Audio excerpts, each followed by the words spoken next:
Hey blues fans, welcome. You found us. We're glad you did. It's time for another episode of This Week in the Blues. It's our weekly take on blues history. I'm your host, Jimbo Big Train Madsen, with the blues band Big Train and the Locomotives. We're just trying to keep the blues alive, one video, one podcast, one song, and one social media post at a time. So let's take a look and see what happened this week in blues history.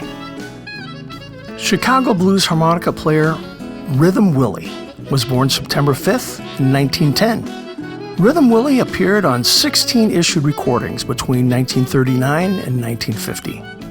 He was first advertised in Chicago newspapers in October 1938, where he was often touted as King of the Harmonica or the Harmonica Wizard. He uses the harmonica in its simplest, cleanest form that is strongly influenced by clarinet intonations. Another Chicago blues harp maestro, Snooky Pryor, was born on September 15th in 1919. Pryor helped pioneer the now common method of playing amplified harmonica by cupping a small microphone in his hands along with the harmonica. While overshadowed at first by some of the other higher profile Chicago harp players, like Little Walter and Junior Wells, Pryor had finally begun to receive full credit for the mammoth role he played in shaping the amplified Chicago blues harp sound during the post-war era.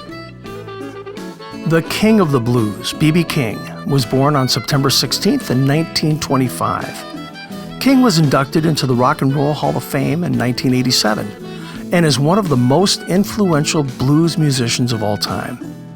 He introduced a sophisticated style of soloing based on fluid string bending, shimmering vibrato, and staccato picking that influenced many later blues electric guitar players. King performed tirelessly throughout his musical career, appearing on average at more than 200 concerts per year into his 70s. In 1956 alone, he appeared at 342 shows. Up-and-coming blues guitarist Hector Anchondo was born on September 18th in 1979. He won the International Blues Challenge in 2020 in the solo duo category. He's been nominated for a variety of awards, including a BMA for the Best Acoustic Blues Album, a Blues Blast Award for Best Acoustic Guitarist and Best Acoustic Album, and for an Independent Blues Award for the Best Acoustic Blues, all in 2021. And his most recent album, Let Loose Those Chains, debuted at 11 on the Billboard Blues chart. Blues maestro Louis Myers was born on September 18th, 1929. Myers co-founded the Aces, who backed both Little Walter and Junior Wells. Though he was certainly capable of fronting a band as both a remarkable and versatile guitarist and harpist, Myers will forever be recognized first and foremost as a top-drawer sideman and founding member of the Aces. After a few years with the Aces, Louis Myers left in 1954, and he played with Otis Rush, Earl Hooker, and many, many more.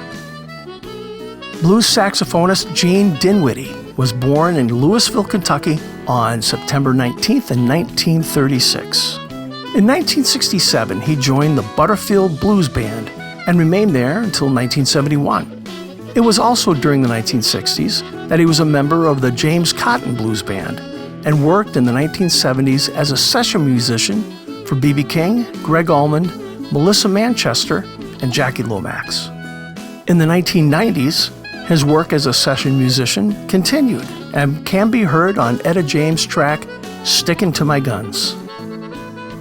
Blues guitarist Jesse Ed Davis was born September 21st, 1944 in Norman, Oklahoma. His Native American ancestry was a blend of Comanche, Seminole, and Muskogee.